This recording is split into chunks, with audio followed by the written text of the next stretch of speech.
O avanço da Covid-19 mudou a rotina de trabalho de muita gente. No Brasil, mais de 8 milhões de pessoas levaram o serviço literalmente para casa. É que empresas privadas e órgãos públicos adotaram o sistema de trabalho remoto.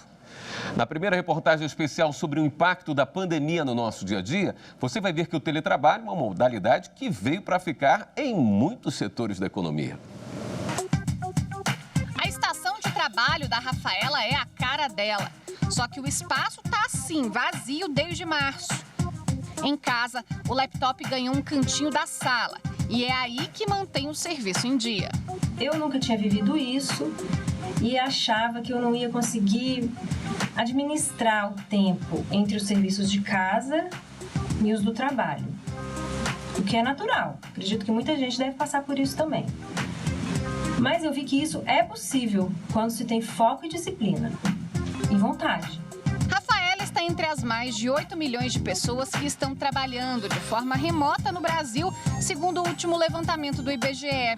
A alternativa foi estratégia adotada por 46% das empresas durante a pandemia, como a agência de publicidade do Sávio. Hoje ele trabalha sozinho, porque o resto da equipe entrega as demandas de casa.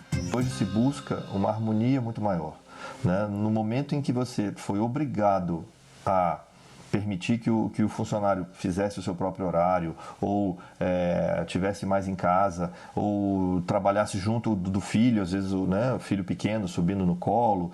Então, as empresas foram obrigadas a se tornar mais compreensivas, mais flexíveis. E, por outro lado, os funcionários, eles também entenderam que alguns fatores, como usar o próprio equipamento, usar a própria internet, custos, tudo isso teve que ser renegociado, repactuado entre funcionários e empresas. Teletrabalho é uma modalidade em que o trabalhador cumpre a jornada fora da empresa, com um contrato específico que está previsto na CLT. Durante a pandemia do novo coronavírus, ele ficou muito mais comum. Além das mudanças, todo mundo deve ficar ligado nas novas regras. Por exemplo, quando a atividade profissional ocorre desta forma, o empregado não tem direito a intervalo e horas extras.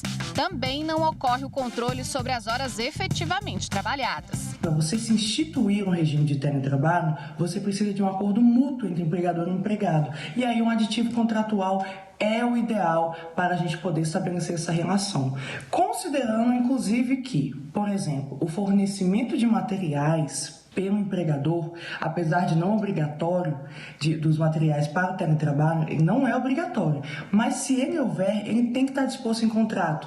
E o fornecimento desses meios em si não tem natureza salarial, não tem reflexo sobre as verbas salariais. No Supremo Tribunal Federal, o teletrabalho para muitos servidores foi repentino, mas acabou dando muito certo. Uma pesquisa online respondida por 492 profissionais revelou: 90% deles estão muito satisfeitos em trabalhar em casa. Entre os pontos positivos estão a possibilidade de estar próximo à família, economia de tempo, redução de custos no deslocamento e flexibilidade de horários. 67% dos trabalhadores afirmaram que gostariam de continuar trabalhando remotamente, mesmo depois da pandemia. Em 2018, apenas 108 servidores do STF faziam trabalho remoto. Ao longo dos anos, no entanto, o número foi crescendo, mesmo que timidamente. Em fevereiro de 2020, já eram 179. Um mês depois, com a pandemia da Covid-19, 90% do tribunal teve de trocar o escritório pela sala de casa. Com isso, nós podemos identificar que foi mantida o valor entregue à sociedade, os resultados que o STF apresentou na sua prestação jurisdicional manteve a sua eficiência e sua eficácia. Tivemos economias administrativas significativas, com economias em torno de 40%, chegando até 60% em economias de papel. Com relação à experiência dos servidores, identificamos que houve uma percepção que a produtividade foi mantida. Na casa da Rafaela, lá do início da reportagem, a vida pessoal e profissional estão indo muito bem, obrigada. E por que não pensar nela pós-pandemia? O trabalho remoto me proporcionou uma convivência mais intensa com a minha família, especialmente com as minhas filhas, que estão entrando agora na adolescência.